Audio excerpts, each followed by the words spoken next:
Pros, save more on what you need to get the job done right. Right now at Lowe's. Get 15% off select custom entry and interior doors. Plus, save $80 on the DeWalt 20-volt Max 2-tool combo kit. Now just $169. And at the Lowe's Pro Desk, bring us your materials list and get a quote in minutes. Handwritten, a photo, or even a sticky note is all you need. Keep your jobs moving faster and on budget at Lowe's. Valid through 7/8 while supplies last. Selection varies by location.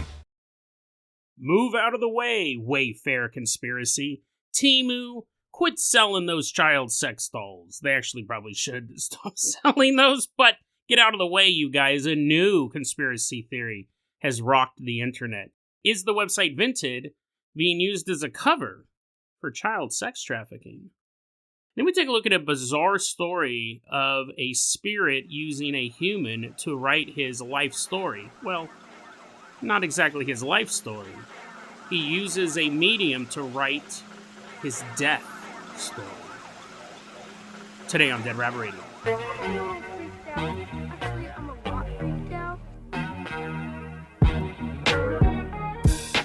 Hey everyone, welcome back to another episode of Dead Rabbit Radio. I'm your host, Jason Carpenter. I'm having a great day. I hope you guys are having a great day too. I hope you guys are having tons of fun doing whatever you're doing. We got a ton of stuff to cover today, so let's go ahead and get started. First off, let's give a round of applause to one of our show supporters. Everyone get on your feet and give it up for Blitz Neo. Woo, yeah. Jason, that was a weird way to say it. You normally go, yeah. Blitz Neo made a contribution. I'm recording this episode pretty early. That's why the clapping was subdued. Sorry, Blitz. Blitz Neo, longtime supporter of the show, made a donation during our 8th annual live stream special, and that is why he's going to be our captain or pilot this episode. If you guys can't support the show financially through the Patreon or the merch store, the live streams, it's totally fine. It really, really is. It really is. Just help spread the word about Dead Rabbit Radio. That helps out so much. Tell your friends, tell your family, tell everyone you know. Dead Rabbit Radio is your favorite paranormal show. That is how you can help the show grow. You know, on that note, actually, let me say this. Every so often I have someone leave the Patreon. And not everyone who leaves the Patreon, you know, it happens, right? Every so often people leave the Patreon, and every so often I get an email or a message from one of them apologizing for leaving the Patreon because they're like, you know, money's tight. Your show sucks now. I started donating back in episode 30 and now it's gotten even worse. No, whatever the case, I don't get messages like that, but I do get a lot of messages saying, hey, I feel really bad. I can't support the Patreon. I'm going to start supporting it as soon as I can. This might end up, you know, shooting myself in the foot. Everyone quits the Patreon today, but let me tell you guys this. If you guys can't afford to support the Patreon, if it's causing you any sort of stress or financial problems, you don't have to feel bad about it. I totally get it. What you can do, though, is help spread the word about the show. It's the same thing, right? They are in equal measure, because I do make money off the ads. So the more people who listen to the show, the more ad revenue I get. So if you can't pay the money anymore, I don't want it to stress you out. I don't want you to stress you out at all. I would rather not take that money from you if it's going to be a stressor. And if you feel bad for letting me down or something like that, don't worry about it. Just spread the word about the show, because that is how literally you can make the show grow. So just wanted to get that out, because I get those emails from time to time. It makes me feel sad, because I don't want anyone to stress out about the show other than me, other than somehow putting out 3 episodes a week. Seems to take up as much as my time as 5 episodes did. Let's go ahead and get started with this episode. Blitz Neo, let's see, what should we use here? I mean, the first story's pretty serious. It's a short one, but, you know, it's just child sex trafficking. There's not a ton of jokes, not a lot of entertainment value. What's our most somber vehicle? Here's one. I just made this up. Blitz Neo, I'm going to go ahead and toss you the keys to the hair hearse. Have we used this one before? I'd be shocked if we didn't. It's a hearse. You look at it, it's a hearse for dead bodies. I get to lay in the back of him in the coffin sleeping like Dracula, while Blitz Neo drives us out of Dead Rabbit Radio Command all the way out to France. Okay, Blitz Neo, honk that horn. It's just a normal sounding car until you honk the horn. Dun, dun, dun. No, wait, that's the Star Wars song. What's the Death March song? What's the funeral song? Dun, dun. What is that song? Whatever. Plays that song, that funeral dirge that's kind of stereotypical. It's not this Darth Vader song. Dun, dun. That's the wedding song. Dun, dun, dun, dun. It's just... We're tricking Blitz Neo. It's just a normal horn. I'm all hit it again from inside the coffin. He's like, it's not making any music. He's irritating all the drivers nearby. We're headed all the way up to France. It makes the funeral song. You guys know what I'm talking about. We're headed all the way out to France. I'm about to take a look at this story. It's kind of taking the internet by storm right now. It seems to just starting to bubble up, and it may disappear. People may brush it off right away. And that's this idea. This was all new to me. There's a website called Vinted, which when I heard about it, I didn't know it existed until this child sex trafficking allegation. So I guess any publicity is good publicity. But Vinted sells used stuff. First I thought it was like used clothes, like vintage. And I was like, oh, that's kind of makes sense. eBay, you can buy a lot of stuff at eBay, but if you want to get like a vintage top, like a dress from the 1960s or something like that, a sweater from the 80s, you go to Vinted. Well, then I looked at the website. I mean, if you have $4, you can buy a PlayStation 1. You're like, wow, that's a deal. No, not the console. Let me finish. You can buy a copy of a PlayStation 1 game called NHL Face-Off 97. So, I mean, it's basically a Goodwill. It's a Goodwill online, which they actually have an online Goodwill. You can buy Goodwill's actually pretty expensive nowadays.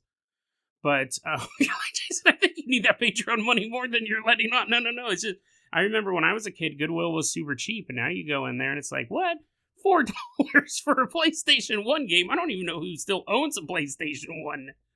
But anyways, you go to Goodwill.com or shopgoodwill.com, whatever it is, and you can find some good deals on there. I mean, it's cheaper than new. But, something you won't be able to find on there is children for sex slavery. And allegedly, that's what's going on at Vinted.com. Now, I'm not saying Vinted is behind it. Actually, none of the conspiracy theory is saying Vinted is behind it, but this is what's happened. People have started to notice, and hold your questions till the end, because I know people probably have strong opinions about this, so let me go ahead and finish my spiel here. Vinted.com is used, it's like an eBay, basically. And so the allegations are that people have been posting things online that are incredibly expensive for what the product would actually be. And when you look at the description, it doesn't specifically say I'm selling a kid, but it's about as coy as you can get involving child sex trafficking. So, for example, this was one of the examples I found. It was a pillow listed as, quote, definitely a pillow, unquote. It was $9,000.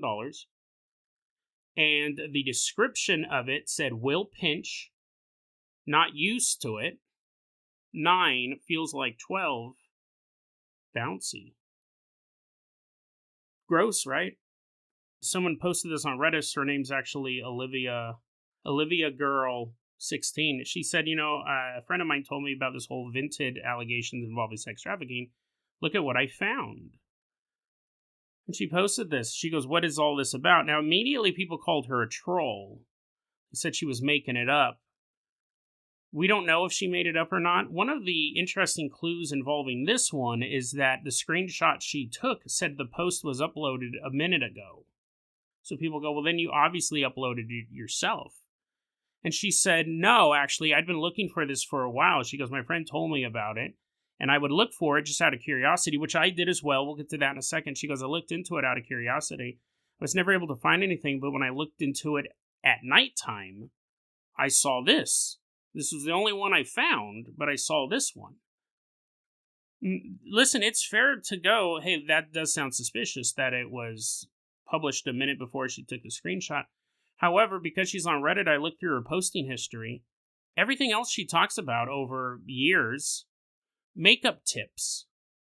She's not on all these other conspiracy websites. The most thing you could find that, I mean, if this matters to you, she had 2 posts about Trump. Trump supporting type posts like years ago, right?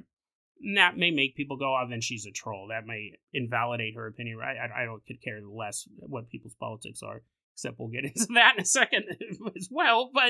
And if this was the only one, you could argue, yeah, this is just a single person making up a troll post. However, the reason why we're in France, even though this is an online story, it's a global concern, child sex trafficking, obviously, and if this website is being used to facilitate that, that's an issue as well. The reason why we're specifically in France is because France is taking this seriously.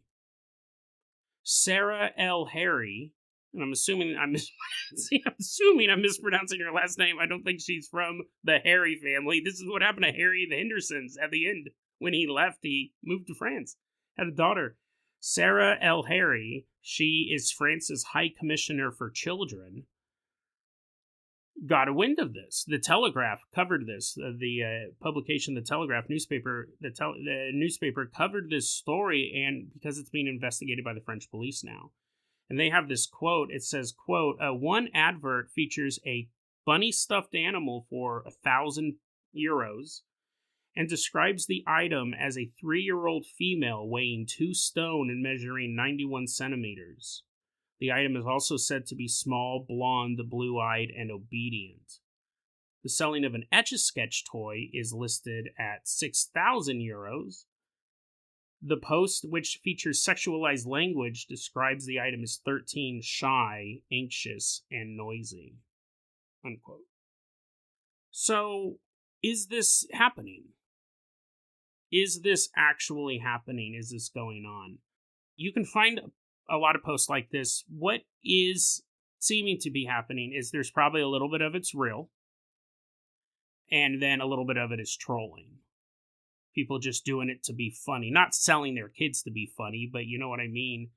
They hear about this, so they start making up creepy, sexualized sounding listings. Because this is very reminiscent of the Wayfair scandal a while back, where people were selling cabinets. That one was very unusual because you'd have a pillow named after a actual missing child. And these pillows and these cabinets went for exorbitant amounts of money. $9,000 for a pillow, for example. We covered that a long time ago. It died down. And people go, well, the Wayfair thing was fake. Well, we don't know that for sure. We don't. And we are living in PE. This is something that people... Because here, what's really interesting is the amount of pushback against this. And I see a lot of pushback on all sorts of paranormal stuff. I have no problem with people being skeptical. I encourage it. But, you know, there's a difference between being skeptical and then just being insulting and adding nothing to the conversation. This is a little bit different because people are coming out and saying, no, that's a troll. Look at you obviously posted that a minute ago. That's a fair criticism. I don't know how Vinted works. I assume that it was literally posted a minute before, and that does seem suspicious. But if you're actively looking for something that is fleeting, you're going to find stuff posted shortly after it happened. I don't know if this is real or not.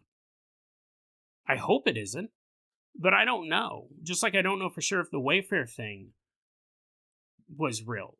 But the Sarah L. Harry, she contacted the French authorities. That's kind of her job. And they're looking into it. And apparently they've investigated. France has specifically spearheaded a lot of these investigations. In 2023, Vinted had the same rumors going around about them. Rumors, allegations, whatever you want to call them. Back in 2023, this was going on back then. I hadn't heard about it. It never really reached my level of the conspiracy theory world. I don't sell vintage items, though.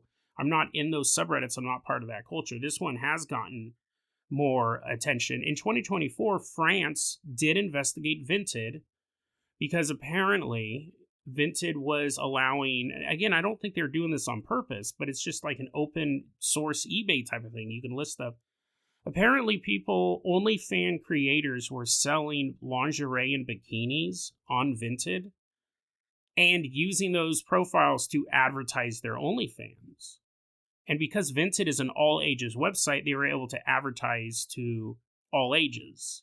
And I know Europe, I don't know if the entire European Union, but parts of Europe now have that age verification thing to try to stop that. But definitely, a 7-year-old can go on Vinted and find this stuff.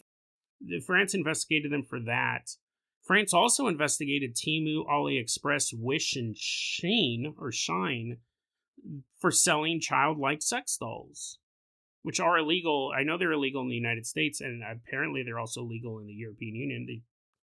What purpose do they serve other than to simulate having sex with a child? I mean, a libertarian could... I'm not saying all libertarians are perverts, but they can make the argument being like, well, it's not a real kid, but it's gross And they probably shouldn't be selling them. They shouldn't be selling them in places where it's illegal. But anyway, so Francis spearheaded some of these things that a lot of people probably go, tut-tut. Who cares? Wayfair never did that. Vinted's not doing that now. It's not a thing. You see a lot of this stuff. That's fine. We can have those debates. But we have to realize, going back to my original point, and then we'll move on to the next story, we are in PE right now. That's post-Epstein. There was a time when you could sit and go, well, satanic panic was made up. There's no way that the people in this area, the business owners, the mayor, the politicians in this area were somehow involved in child molestation. I mean, they're the leaders of the community. Why would they do that? We're done with that. I'm not saying you have to believe every allegation. Of course not. But you can't just dismiss stuff offhand either. You have to go, well, there may be something behind this. We're in post-Epstein, ladies and gentlemen. We can no longer say, oh, that... the problem is that people are already doing that. If you look at posts about this, very often people will go, this QAnon nonsense.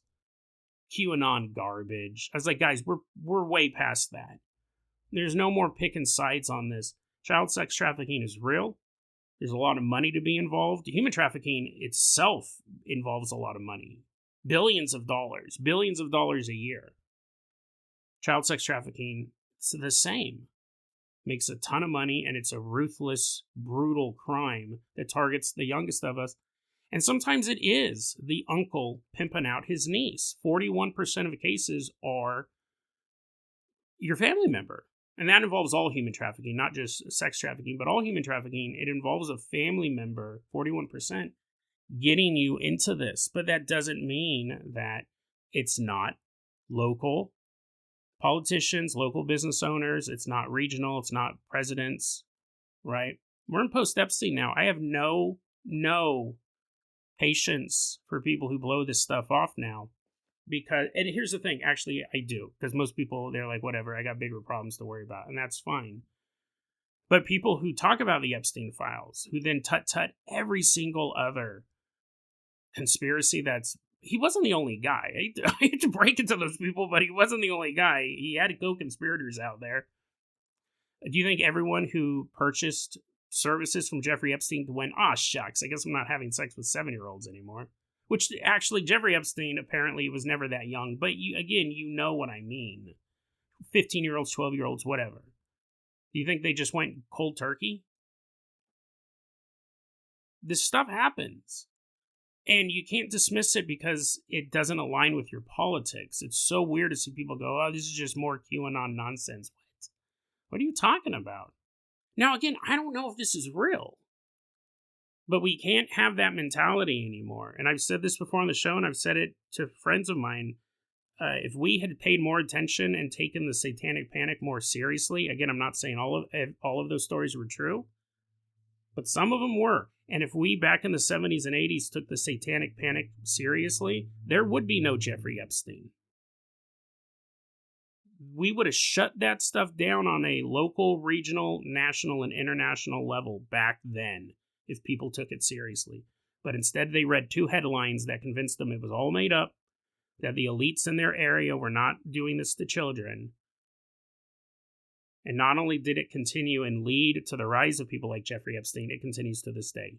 Jeffrey Epstein was a small fish. The fact that he died in jail shows how small he was. And all of his customers just didn't stop. So let's get rid of this politics. Let's get it out of this particular subject. Let's get it out of here. But anyway, so it's an interesting thing. I wanted to bring it up because I honestly don't know if it's going to be gone in a week and people are just going to dismiss it, or if it's going to be a bigger conspiracy theory. I don't know if France is going to find anything. According to the Telegraph, they said that France investigated these other people, but we don't know what the results of those investigations were. Is Temu actually selling child sex dolls, or was it just some troll posts people put up? But it's something that we definitely shouldn't ignore, and it's definitely not something we should politicize post-Epstein. You guys got to realize, people have to realize, and again, I'm not talking to you guys. I know you guys are smarter than the average bear. We are all on the same wavelength, but I'm talking about the other people out there. The people who don't listen to my show, those morons. No, you know what I'm saying, though. You're smart. You listen to the stuff. You may not agree with me, and that's totally fine. You may be super skeptical about everything. That's totally fine. But what I'm saying is, like, I'm not talking to you. You think deeply about this stuff. But I see these comments all over. You look at the Vinted, go to YouTube videos, go to Reddit posts about the Vinted thing. A lot of people will say this is just more QAnon nonsense.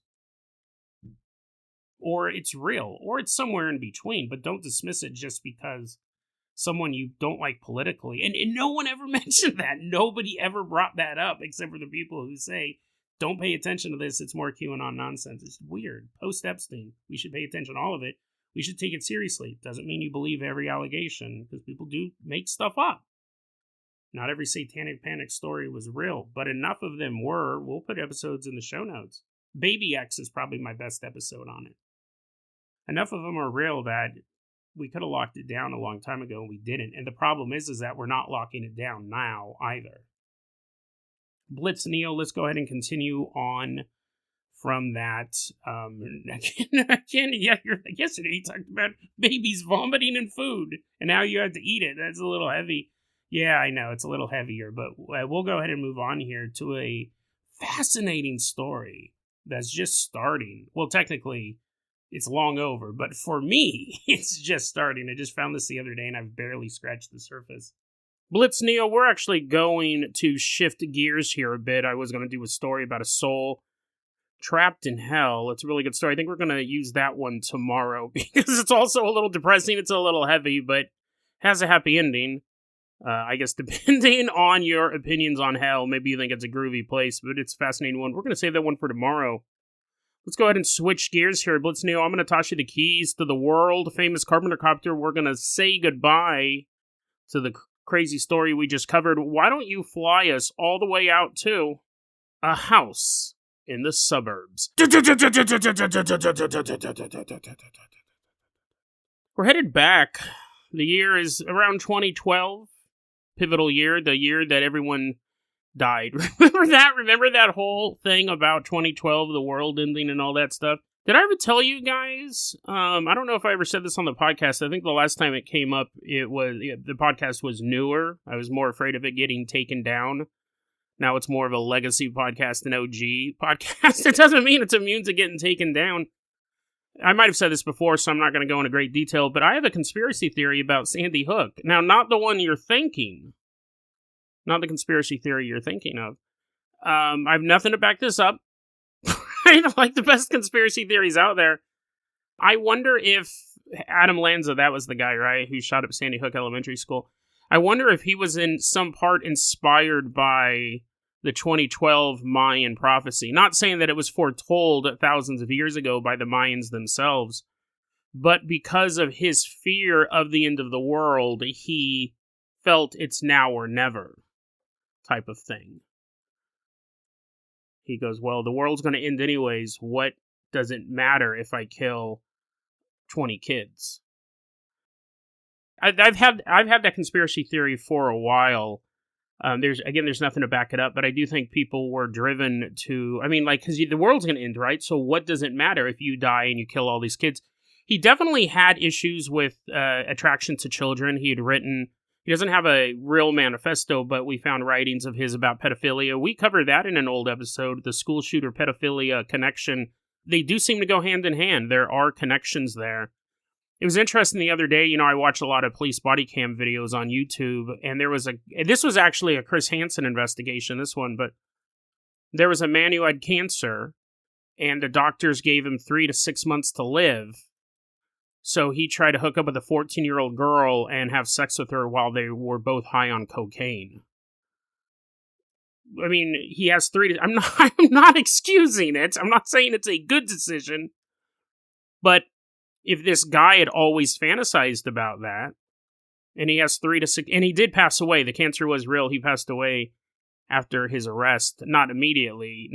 Just the cops are chasing him, he's like, hurry up, cancer, hurry up! He's all punching himself, I'm weakening my own body, cancer, take me! But he did end up passing away, it was real. He told Chris Hansen and the investigators that, and they did verify it, and he did end up passing away, but you have 3 to 6 months to live. If you're a sicko, you're going to do sicko things. Things you may have always held close to you in your darkest dreams. Now that you know you're going to die very, very quickly, what's holding you back? I mean, other than eternal, regret over it in the afterlife, what is holding you back from doing? Like, Jason, I'm trying to figure out, is this a pep talk? What's holding you back, guys? Seize it. No. But yeah, I have that. No, it's horrible. I've thought that before. I don't know if I've ever said that on the podcast, that in some way Sandy Hook may be connected to 2012 because he just figured it was the end of the world anyway, so why not go out? Because it happened a couple days before the 2012 prophecy was supposed to kick in. The deadline for the Mayan prophecy, I think, was December 21st. Yeah, it was December 21st, 2012. And he did the shooting on December 14th. So he killed 26 people, 20 children, and 6 staff members. 7 days, 1 week. Exactly 1 week before the Mayan calendar was supposed to lead to catastrophe. But anyways, that has nothing to do... I totally forgot what we were talking about. How did I even get on that topic? But anyways, let's go ahead and... Oh, because I said 2012. And we don't even know if it took place in 2012. It's 2012-ish. It's around there. We're about to meet a young girl. We don't have her real name. We're going to call her Allie. She's in the 4th grade. And we see her mother, who we will call Rebecca. And I'll probably forget that because I didn't write it down. Rebecca. Mom. Okay, there we have that note. And sitting in their kitchen with them is a medium. A woman who claims she can communicate with spirits. We will call this woman Britta. All 3 of them are sitting around the kitchen table of this apartment after a saging had gone on here. And as they're talking, Allie's sitting there and Britta's talking about, other ways to help protect the house and what may be going on. Suddenly, Allie smells the worst smell she's ever smelt in her life. Disgusting. This rancid smell flew up into her nostrils. Gross. How many other ways can you describe a gross smell? It was the worst smell she'd ever smelled in this small kitchen. It made it even worse. Allie looks at her mom looks at Allie. They both look at the medium, and the medium has a look of terror on her face. Let's head back in time a couple months. Allie and her mom just moved into this apartment. It's a 2nd floor apartment, and this is an interesting detail because I've never thought about this before. And it shows that there is something different about this apartment. How many of us have lived in apartments? Raise your hand. I'm going to pause until I see all the hands raised. You're like, that doesn't make sense. I never lived in an apartment. Raise your hand anyways. Be part of the crowd. No, I grew up in apartments. I've lived in apartments most of my life.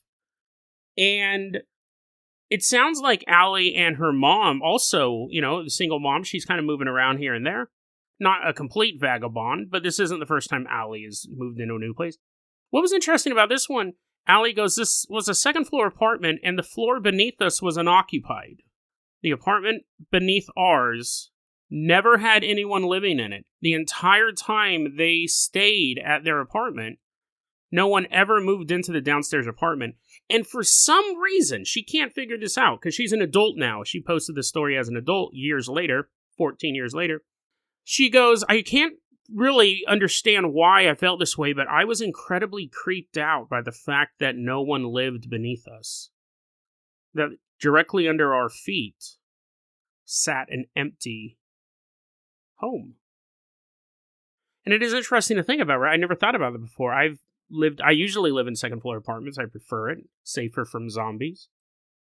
And I've lived above people, and I've lived above empty apartments. I never thought about that before, but there is something creepy about that if you think about it.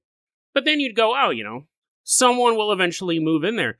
Allie said no one ever moved in there. And so you have to wonder if the paranormal experiences that Allie and her mother are about to have are somehow leaking up through the empty apartment downstairs. Is that the reason why no one ever lived there? Because it was too haunted. Also, can something leak up?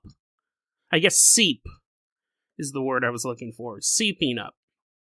It's not long after they move in. Mom has her bedroom. Allie has her own bedroom. Allie would be trying to go to sleep, and she'd wake up in the middle of the night, only to see these white floating blobs moving around the room.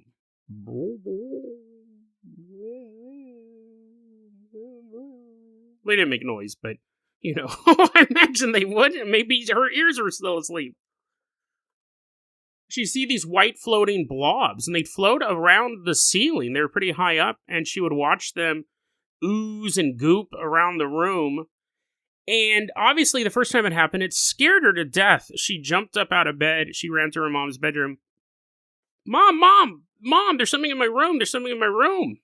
What? Oh, honey, Mom has to work tomorrow. I know, but certain things are more important than your job, Mom. I think a portal is opening up. There's a bunch of white blobs in my room. But when Mom would get up and check, there'd be nothing there. A couple nights later, Allie's sleeping in her room. She wakes up in the middle of the night. The blobs are back. That's an awesome rock band name. The blobs are back. And she freaked out. She ran to her mom's room. Mom, the blobs are back. Rebecca's like, what? Honey, listen. There's no blobs in your room. Mommy, no, you gotta come and check. Rebecca gets up out of bed, checks, there's no blobs in there. And this happened so many times that Mom got tired of getting woken up. So imagine, how many times did that take for you? Probably 3 for me. Some people are more stalwart to care more about their children and sleep. So this happened so many times that Rebecca goes, listen, you got to stop waking me up in the middle of the night. This is ridiculous. Tell you what, why don't you sleep in my bed? I get my room during the day, just so we're clear. I get the big room all the other times. At night, though, you sleep in my bed, I'll sleep in your bed. Yeah, it sounds great, Mom. Allie's sleeping in Mom's bedroom. Sleeps through the night, no problem. Oh, that's a good deal. Well, a couple nights later, Allie's sleeping in her bedroom, sleeps through the night. But the next morning, Allie's mom goes, hey, guess what happened last night? Did you see the blobs? Yeah. I woke up in the middle of the night and there were white blobs floating around the room. Now, what's interesting is we're not getting any other paranormal events here. Doors unlocking by themselves, water turning on, mysterious figures standing at the end of the hallway. It's just these white blobs. But now that Allie and Rebecca have both seen them, and there's no reasonable answer for these things to exist, they're definitely not real in the sense that it's a bunch of fat birds, they're floating around the room or anything like that.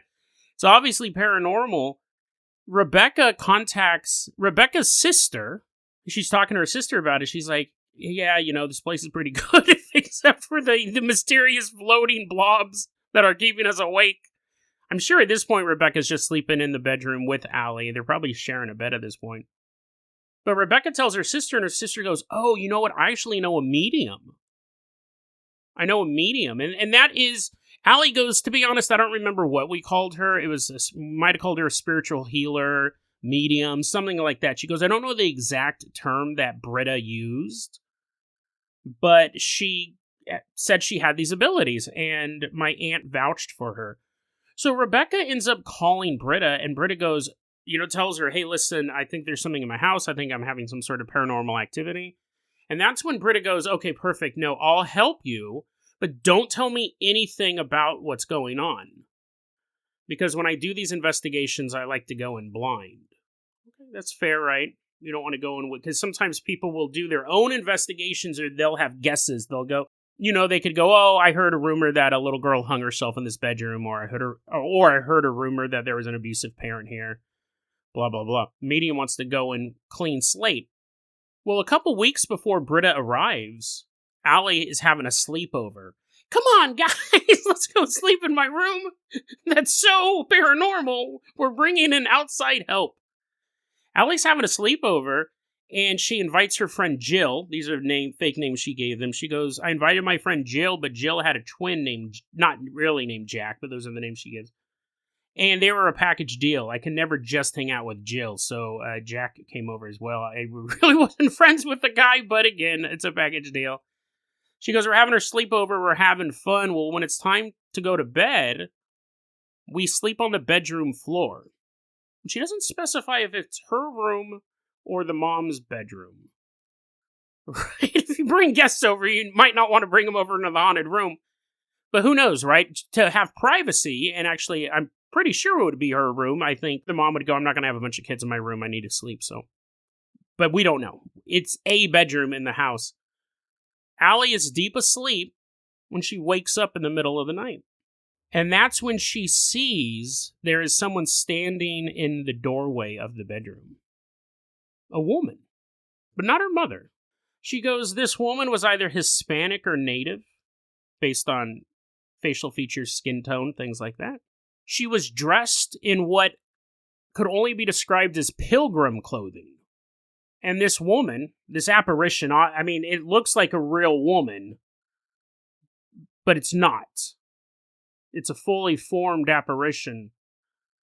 This apparition is staring directly at Allie.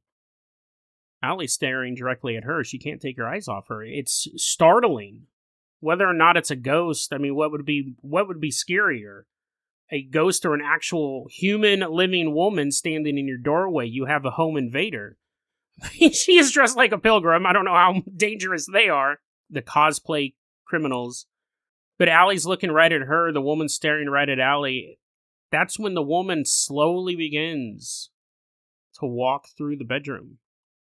And as she's walking, she never takes her eyes off Allie. She's staring at her the entire way. As the woman reaches the window, crosses the bedroom in full, reaches the window, Allie closed her eyes. She goes, I closed my eyes hard. And when I opened them, the woman was gone. It's interesting because she doesn't say why she closed her eyes. Was it an involuntary impulse? Was this spirit making her close her eyes? We talk a lot about how the brain has things built in to prevent us from really perceiving the paranormal. Otherwise, you would go crazy if you saw everything that could be happening around you at all time. Imagine if you saw every ghost and ghoul, every phantom. Your brain perceives it and goes, no, I'm not going to let you think about that. And we know this happens with traumatic events, right? Our brain can actually not let us remember things, can start to shut down where you don't actually know what's going on. These are safety measures that we know happen. And it may have been too much for this 4th grade girl to see a woman just vanish right before her eyes. It may have been an involuntary reaction for her to close her eyes when she reached the window. See, she didn't close her eyes the entire time she was walking. She didn't close her eyes when the woman first appeared. She closed her eyes hard, and when she opened them, the woman was gone. It was a couple of weeks after that when Britta arrives, and now they have 2 things to tell her. Well, they're not going to tell her anything because she's going to go in blind, but now there's 2 things. It's not just the blobs, but now there's a full-body apparition that's been seen in the house. Britta shows up, and she's going on a tour with Allie and Mom. They're walking around the apartment, and Britta is saging the place. She's saging each room. She's talking about the energy in the different places in the apartment. She's kind of getting a read on the entire situation. And when they are done with the short tour and the saging, they go into the kitchen to sit down and talk. And that's what they're doing. They're just having a nice conversation. Well, I don't know how nice it is, but they're talking about the haunting. When all of a sudden, Allie smells the worst smell she's ever smelled in her life. She looks at her mom. Her mom looks at her. The entire kitchen is filled with this rancid stink. And that is when they both look at the medium, who has a look of terror on her face. Britta jumps up out of her chair, holding one hand on her butt as she runs out of the kitchen. Britta took a fat liquid dump all over the kitchen floor. You're like, wait, that was the smell? I thought it was the smell of sulfur. I thought a demon was showing up. Well, maybe. Right? That's not the end of the story. It's not the end of the story. It's not just about a woman who has an intestinal parasite. Although, to be fair, I do cover those as well. Britta runs to the bathroom, her hand perilously placed against her own still wet anus, as she hopes to not have another stream. Jason, we get it. She pooped. Quit trying to be so descriptive. You don't have to go into detail. Drip, drop, drip, drop. More leaked out. As she ran into the bathroom, she's like, oh no, I have to run through your closet first. All your brand new back to school clothes, Allie. Ah! Drip, drop, drip, drop. Britta runs into the bathroom, hoping to get there before another blast from her ass covers the floor in liquid excrement. Rebecca is just like, whatever, dude, whatever. Like, what was that? There's poop all over the chair Britta was sitting in. There's poop all over the floor. It was like an active volcano. It was a spray and pray moment. Technically should have prayed first, but liquid poop all over the floor. The mom has to start cleaning it up. Which, if you have a couple bounty paper towels, that could work. You might have to break out the mop. This sounded like a mop situation, honestly. Jason, I'm not touching that with a paper towel. I'm going to mop it up and then burn the mop. Well, maybe you don't have a mop nearby. You use a dustpan, right? Scoop it up in a dustpan. Like, then what do you do with it? Just pour it down the sink. Put it into the garbage disposal. Turn it on. It's all split. Britta takes a fat liquid dump all over the floor. When Britta comes back out of the bathroom, she walks into the kitchen with a panicked look on her face. And she says 3 words that sent a chill down Allie and Rebecca. Are the 3 words out of toilet paper? She says 3 words that sent a chill down Rebecca and Allie's spines. I saw it.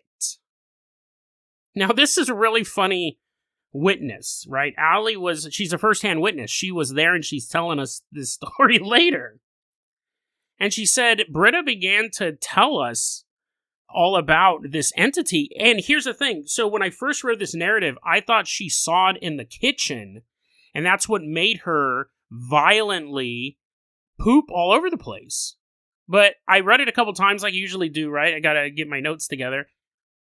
What happened was, because that actually changed my theory of what's going on in the story. Britta said she just had explosive diarrhea. It came out of nowhere. Well, it came out of her butthole, but the symptoms came out of nowhere. She got up, she went into the bathroom, and while she was in the bathroom, that is where she saw it.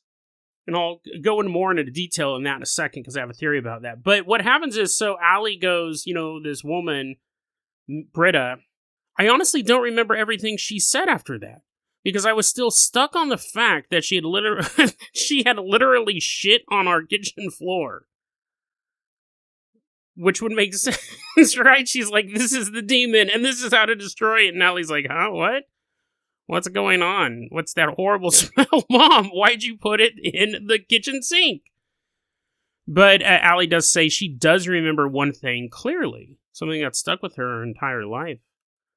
Britta was explaining everything that was going on, and Britta told Allie that there is something attached to you. It's attached to you from this house.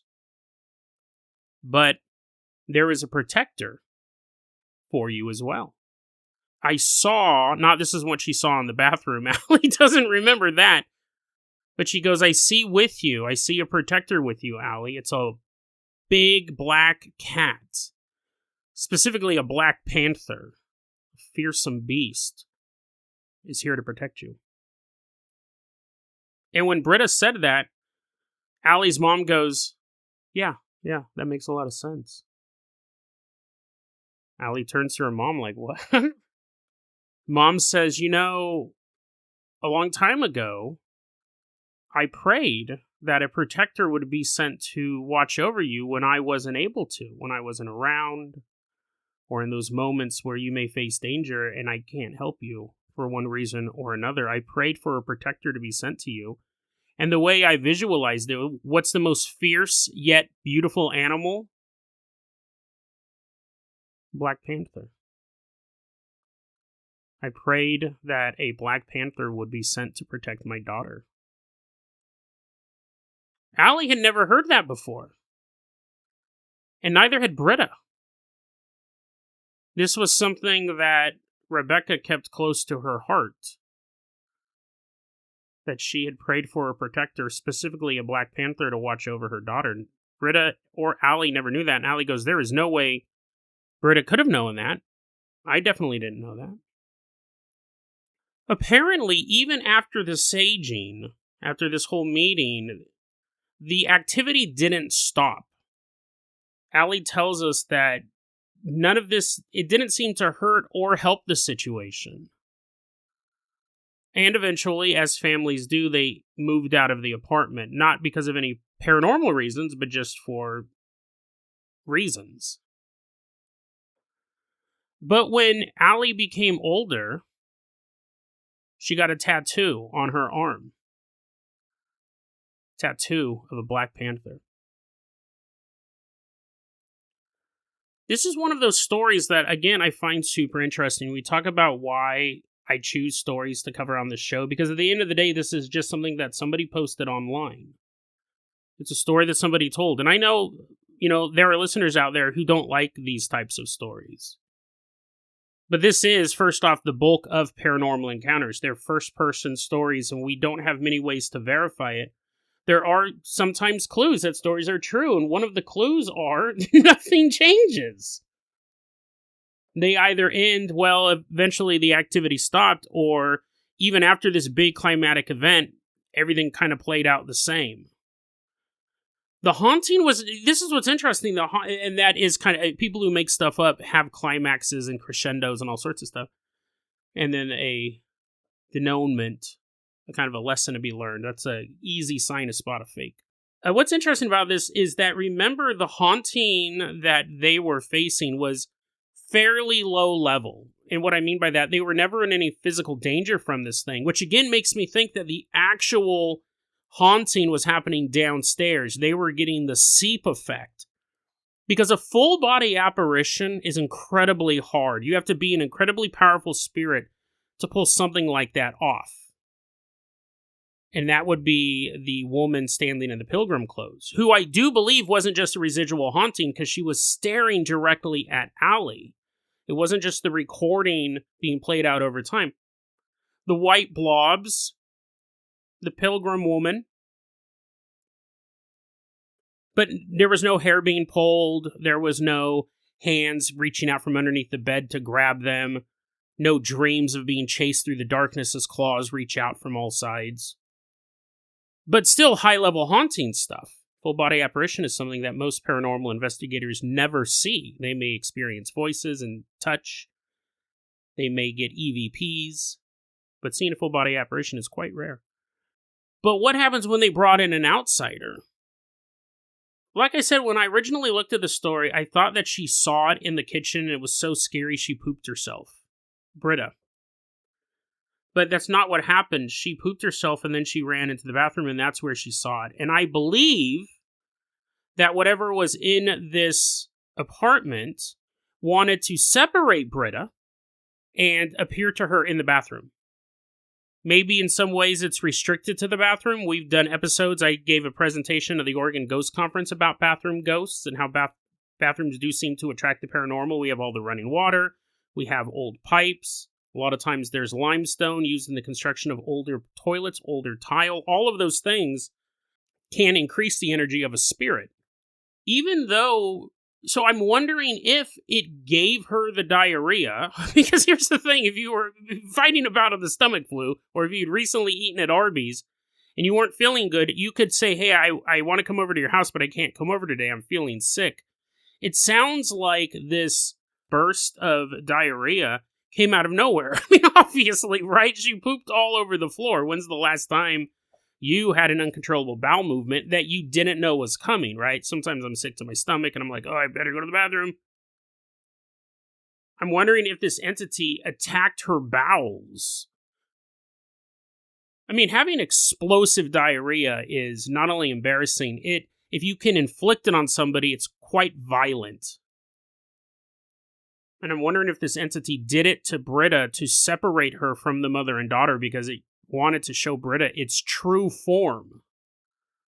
It's actually, this just popped in my head. I didn't think about this before. Because I was starting to think, well, why wouldn't it want to show itself to Allie and Rebecca? And I just thought about it. It might have wanted to. It might have wanted to be far more evil to this mother and daughter, but it couldn't because of the Black Panther. That just popped in my head. It may have wanted to appear in the kitchen. It may have wanted to appear in Allie's bedroom for a long time, but it couldn't because the protector was there. So what it had to do was it had to separate Britta so it could terrify her. Because it couldn't appear in the kitchen. I just thought about that. It had to separate Britta from the group in a very embarrassing way. Because remember, the rest of the time they were walking through the house as a trio, and this demonic entity, or whatever it was, I mean, obviously, if you're giving people diarrhea, I'm going to assume on the alignment chart you're closer to chaotic evil. It wants to assault all of them all the time, but it can't get Allie. And Rebecca herself may just have built-in defenses. Obviously, if you could summon a protector, even subconsciously, that's more psychic strength than most people have. But it was able to attack Britta. Also, I think, by Britta being a medium, it opens you up to negative entities as well. Imagine you're a police officer, and you want to be a good police officer, right? You want to help kids stay on the straight and narrow. You want to give warnings instead of writing tickets for every little interaction. You want to be a community advocate. You police where you live, and you talk to these young men before they get too involved in gang violence to show them another way out. Make appearances at high schools. All of this stuff that we know works for police to do. And you use your authority to help reshape the lives of the people around you for the better. And that's why you became a police officer. That's why a lot of people join the force. I know there are a lot of bad cops too, but there's a lot of good cops, and you are one of the good cops. You've opened yourself up to be a beacon of light for all the people around you, using your skills and your position to do so. But you are also more vulnerable to the evil in that neighborhood. Because of the uniform, because of the badge and the gun and what you represent, because you may be the first one on the scene during an active shootout, because you may have your car parked in a parking lot enjoying some delicious McDonald's, and someone doesn't like cops. There's a very famous story. I'll put the article in the show notes. I don't remember all of the details, like the names or the dates. It was a very famous story. There was a young kid in a McDonald's. He didn't have money to get any food. There was a police officer standing behind him. And the police officer says, "I will buy this kid's food." And he did. Cop bought the kid's food. Cop got his food. Cop went out to the parking lot to eat his McDonald's. And some guy walked up and shot him in the head and killed him because he was a cop. And that young boy went on to pursue a career in law enforcement because he saw there could be good cops. This was a bad part of town. And the kid always thought cops were bad people. When you open yourself up to do good, you also open yourself up as a target of evil. Many serial killers prey on Good Samaritans. They pretend to be injured, they pretend their car is broken down, they pretend to be lost. And someone who is not a good person will just drive on by. Or a safety-minded person. There's a lot of good people who drive on by because they go, that situation doesn't look safe. But people who try to do good in the world do find themselves falling prey to evil. And Britta, having this ability to see spirits, she may want to help people, but she also, that opening in herself, that opening through that psychic wall, that protector that I was talking about, how we put up those blocks subconsciously in our brain so we don't see the paranormal, Britta has removed all those safety gauges. She can see the paranormal, but what that means is there is no safety there. It's like when you're wearing a visor to protect your eyes from something you're working on, but you need to get a closer look at what you're seeing. You lift the visor up. Yes, you can see more clearly now, but the ability for you to get injured has gone up. And that's why I believe one of the reasons why Britta was attacked, and not only attacked very violently. Explosive diarrhea. It's a fascinating story, and it's a reminder that those of us out there who have cultivated these abilities do make themselves more susceptible to paranormal attacks. And while it is important to have humans who can communicate with the dead, it does leave you far more vulnerable. Not all of us have a Black Panther to protect us. Some of us on the front lines of this paranormal research world may soon become another victim, another tragic tale we tell on a future episode of Dead Rabbit Radio. Right? You're like, what is that, product placement? You're like, come on, people, die in explosive diarrhea ways. I want to cover it on my show. DeadRabbitRadio@gmail.com is going to be your email address. You can also hit us up at Facebook.com/DeadRabbitRadio. TikTok is @DeadRabbitRadio. Dead Rabbit Radio is the daily paranormal, conspiracy, and true crime podcast. You don't have to listen to it every day, but I'm so glad you listened to it today. Have a great one, guys.